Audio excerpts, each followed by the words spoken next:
Olá pessoal, vamos continuar o nosso capítulo. Nós podemos enxergar a equação de Bernoulli como sendo uma equação de energia. E nós podemos obter essa equação idêntica à equação de Bernoulli a partir das considerações de energia. Portanto, se nós pegamos lá a equação integral da mecânica dos fluidos e aplicamos aqui as nossas condições, né, sem trabalho, sem variação, regime permanente, nós vamos ter com o meu termo de energia específica sendo U, que nesse caso que não é velocidade, e U é energia interna específica, mais V ao quadrado sobre 2 mais GZ, esse daqui é meu termo de energia, e aplicamos as seguintes restrições: ausência de trabalho e em regime permanente, escoamento, propriedades uniformes em cada seção. Daí a gente pode aproximar essa equação aqui sobre a superfície de controle de uma forma mais apropriada, né? Nós vamos encontrar uma equação que é quase idêntica à equação de Bernoulli. A única diferença é que a gente tem esse termo aqui. Mas o que significa esse termo? Esse termo, ele é a energia que você perde devido à variação interna da energia específica, menos a energia que você perdeu por calor para o seu volume de controle. Então vai ser a sua diferença entre as energias inicial e final, menos quanto que você está perdendo de calor para o seu volume de controle. Se a gente considerar um escoamento em regime permanente e que ele é incompressível e também sem atrito, a gente não tem esse termo aqui. E se a gente não tem esse termo aqui, nós temos novamente a equação de Bernoulli. Lembrando novamente que o U, nesse caso, não é velocidade, mas sim energia interna específica. Eu não vou resolver exemplos disso, porque no capítulo 7 e 8 a gente vai utilizar bastante a equação de Bernoulli com esse termo de equação de energia. Então vou deixar para a gente fazer isso lá na frente, tá? Equação irrotacional, escoamento irrotacional. Vamos para o escoamento irrotacional, então. Escoamentos irrotacionais são escoamentos nos quais as partículas no fluido não giram, ou seja, o ômega, seu, a velocidade angular da partícula, é igual a zero. A condição de rotacionalidade ela vai estabelecer que o rotacional de V tem que ser igual a zero.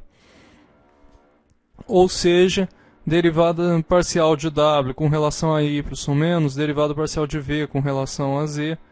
E esses outros termos aqui, eles são iguais a zero. Se a gente tem o escoamento irrotacional, a gente pode associar uma função que a gente vai chamar de função potencial, de tal forma definida que V vai ser igual a menos o gradiente de φ.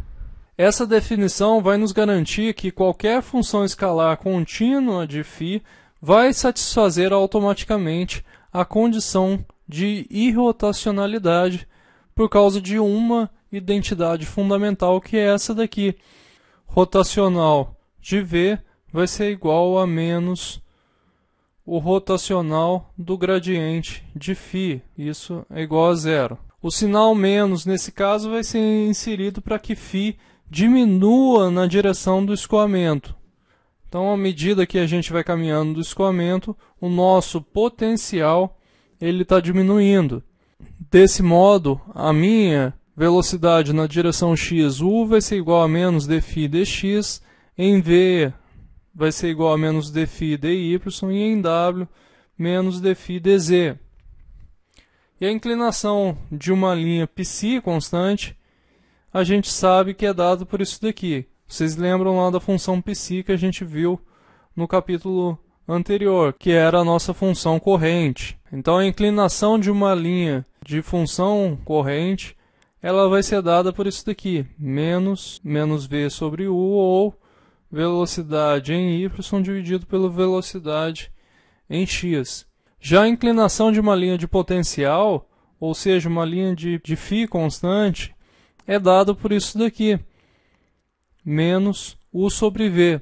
Para a função corrente, a inclinação de uma função corrente, de uma linha de função corrente constante, vai ser V sobre U, e uma linha de potencial constante, menos U sobre V.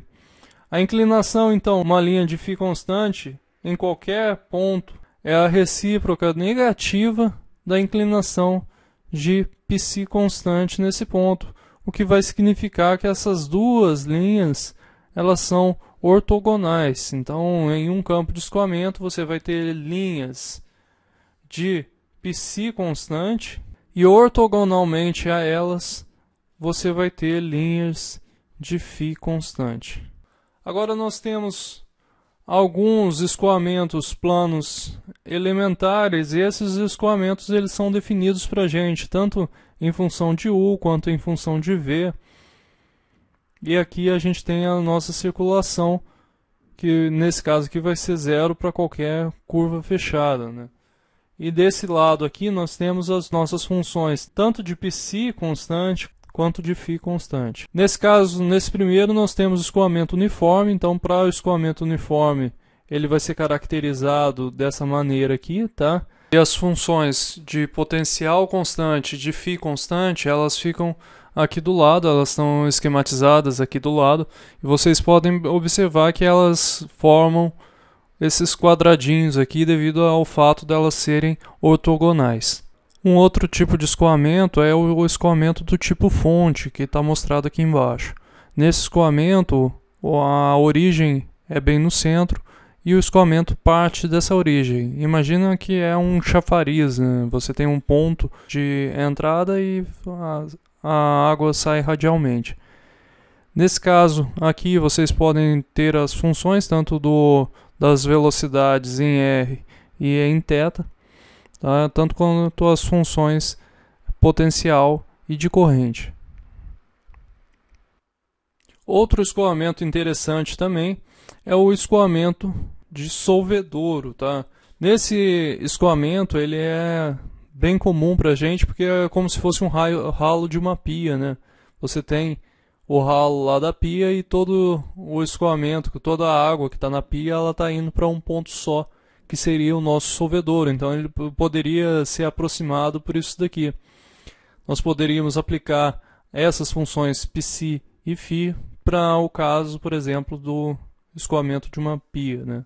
Nós temos também um vórtice, o escoamento que é um vórtice irrotacional. Nesse caso aqui ele está no sentido anti-horário. Nesse caso aqui seria o caso de um ciclone, né?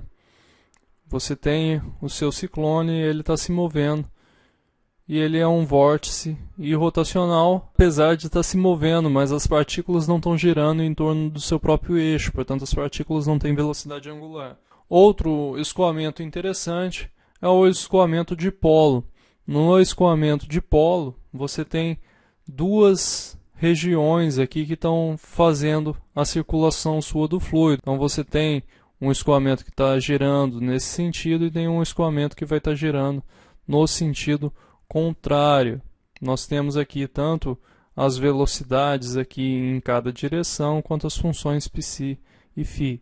Nesse daqui ficou faltando aqui, o livro está errado na versão em inglês, mas esse daqui é circulação igual a zero para qualquer curva fechada. Além desses escoamentos, nós podemos também ter superposições de escoamentos planos elementares. Nesse caso aqui, nós podemos ter, por exemplo, um termo fonte e um escoamento uniforme.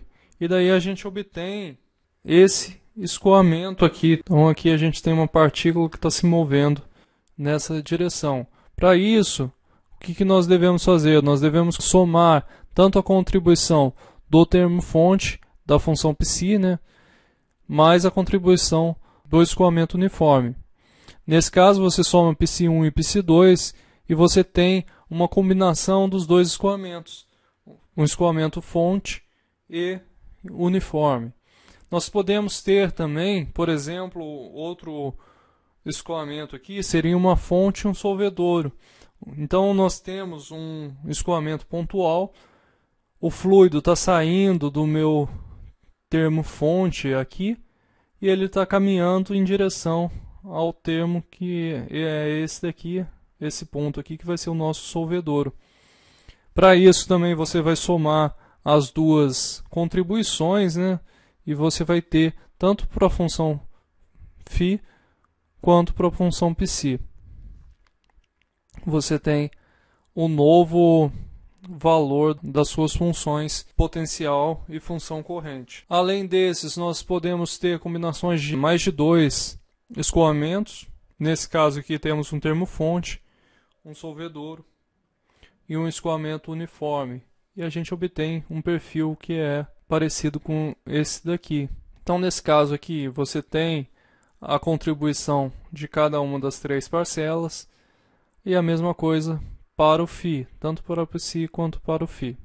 Nós temos também um escoamento dipolo com o escoamento uniforme, que vai nos dar esse escoamento aqui que vocês estão vendo.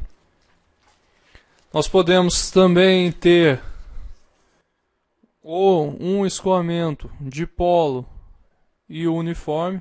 Esse é um escoamento do tipo vórtice, junto com um escoamento uniforme, vai nos dar essa configuração aqui. Nós podemos também ter um escoamento dipolo e uniforme, que dá essa configuração que vocês estão vendo aqui. E você pode ter outras combinações também. Esse daqui é um dipolo vórtice, um dipolo com escoamento vórtice com escoamento uniforme, que pode simular, por exemplo, o escoamento passando através de um cilindro. Nós podemos também ter um escoamento do tipo fonte e vórtice. Daí você tem um vórtice espiral, uma combinação entre os dois. Nós podemos ter um escoamento do tipo solvedouro vórtice, que é o escoamento da privada lá, né? É um vórtice que está caminhando lá para o centro da privada. Isso é bem interessante, porque a privada é um grande estudo de mecânica dos fluidos, né? Se você for parar para pensar. O projeto que você tem que ter de mecânica dos fluidos para fazer uma privada, ele tem que ser muito bom, né? Nós também temos aqui um par de vórtice, tá? Então nós temos o nosso escoamento aqui, que vai ser de um par de vórtices. Aqui você tem as contribuições, tá? Eu não vou entrar muito em detalhe, porque depois vocês dão uma olhada aí quando forem fazer os exercícios. Provavelmente vocês precisem usar essa tabela. No exemplo 5.3, vamos considerar então o campo de escoamento representado por essa função potencial e nós devemos verificar se esse escoamento é um escoamento incompressível e para isso nós devemos determinar qual que é a função corrente correspondente. Vamos lá resolver esse exercício. Vamos então para a resolução desse exemplo 5.3. Nesse exemplo, nós devemos verificar se o escoamento é incompressível, ou seja, se ρ é constante, e nós devemos verificar também, determinar, na verdade, qual que é a função corrente π. Nesse caso, vamos utilizar as definições tanto de função corrente quanto de função potencial. Portanto, U é igual a dψ dy, V é igual a menos dψ dy, U é igual a menos dφ dx, V é igual a menos dφ dy. E a definição da equação da continuidade, derivada de U com relação a x mais a derivada de V com relação a y, isso é igual a zero. Essa é a definição de π, a definição de φ e a equação da continuidade. Sabemos que esse escoamento é irrotacional porque a gente tem a função φ, ou seja, se a função φ existe é porque a irrotacionalidade existe. U é igual a menos dφ dx e a gente pode achar o valor de U com isso, tá? Então fica 30x² y² menos 5x² mais 2x menos 5y à quarta, e o v é igual a 20x ao cubo y menos 20xy ao cubo menos 2y. Tendo esses valores, nós podemos fazer du dx mais dy dv para verificar a condição de continuidade. Fazendo isso, nós temos que o escoamento é incompressível. Então, 60xy ao quadrado menos 20x ao cubo mais 2 mais 20x ao cubo menos 60xy ao quadrado menos 2 vai cortar tudo e vai dar zero. Portanto, escoamento incompressível. Como o escoamento é incompressível, nós podemos determinar a função corrente, a função π. Nesse caso, u vai ser igual a dψ dy. Assim, nós podemos falar que o π é a integral de u de xy mais uma função que vai ser apenas de x, vai ser 10x ao quadrado y ao cubo menos 5x à quarta y mais 2xy menos y à quinta mais uma função de x que a gente não sabe o que é, né?